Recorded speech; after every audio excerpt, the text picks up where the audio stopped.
Shalom Bapak Ibu Saudara-saudara, kita telah menyelesaikan kisah Raja Yoyakim dan saat ini yang memerintah Israel Selatan atau Kerajaan Yehuda adalah anaknya yaitu Raja Yoyakin. Tema hari ini adalah periuk yang pecah.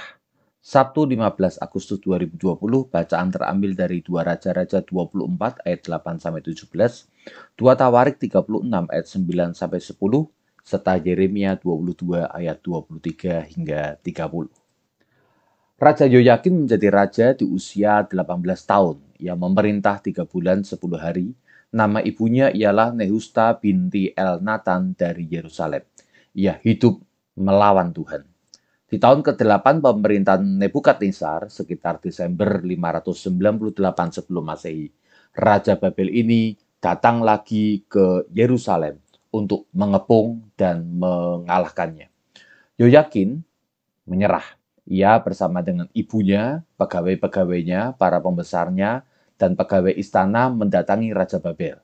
Diduga ia sedang mengajukan syarat penyerahan diri menjadi raja taklukan dengan membayar upeti tertentu.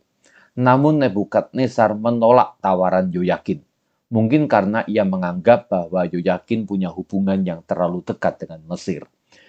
Sebagai jawaban dari permintaan Yoyakin, Yoyakin justru ditawan dan kemudian diangkut ke Babel. Yoyakin diangkut bersama dengan seluruh keluarganya, 7.000 panglima dan tentaranya, 10.000 tawanan dari penduduk sipil, 1.000 pengrajin besi, segala perkakas rumah Tuhan dan perbendaharaan istana, semuanya diangkut. Bahkan emas perkakas bait Allah yang dibangun pada zaman Raja Salomo dikerat, emasnya dikelupas, kemudian dilumerkan dan dibawa ke Babel. Inilah pembuangan ke Babel tahap kedua terjadi pada 22 April 597 sebelum Masehi. Semuanya diangkut, firman Tuhan mencatat, kecuali orang-orang lemah dari rakyat di negeri itu.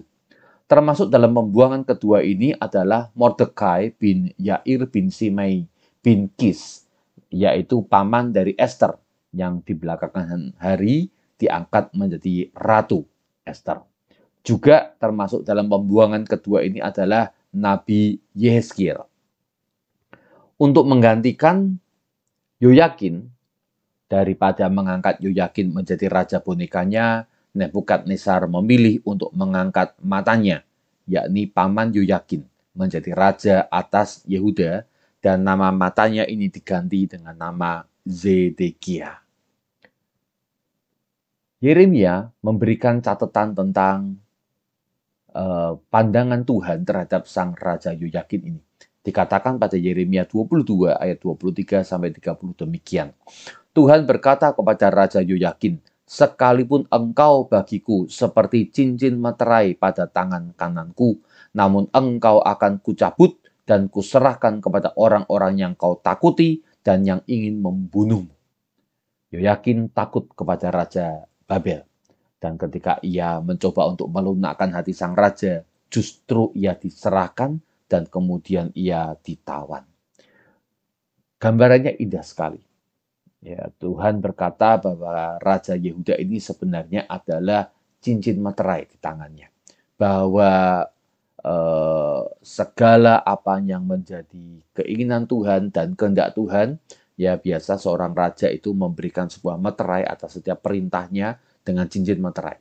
Itu sebabnya mengapa bangsa Yehuda ini dianggap sebagai cincin meterainya Tuhan. Karena Tuhan sudah tidak punya siapa-siapa untuk menyatakan akan kemuliaannya. Kemuliaan Tuhan dinyatakan hanya melalui kerajaan Yehuda, khususnya melalui raja yang memerintah. Namun karena sungguh keterlaluan melawan akan Tuhan, maka walaupun ini adalah cincin meterai Tuhan, tetap akan dimusnahkan.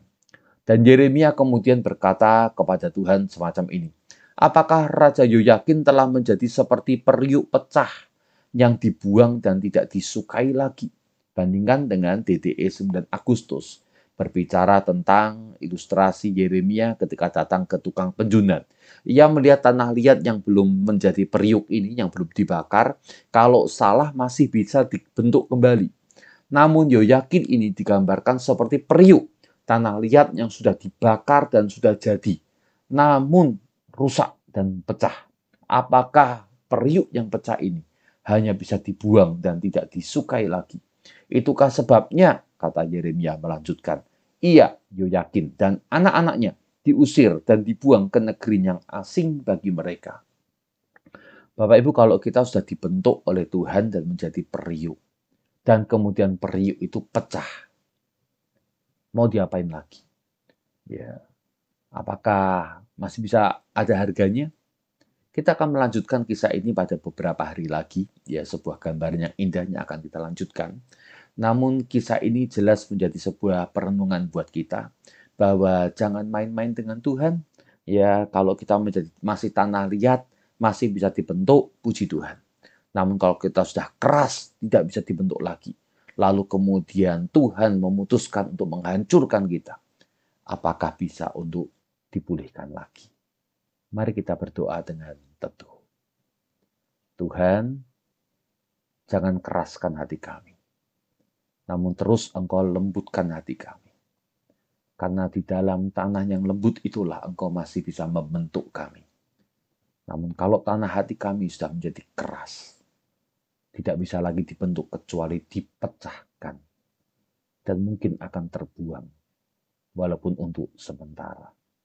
Tuhan, terus bajak akan tanah hati kami, gemburkan, supaya kami terus mendengar-dengaran akan firman Tuhan, dan masih punya kesempatan untuk dibentuk menjadi seperti Kristus di dalam kehidupan kami memancarkan kemuliaan Tuhan.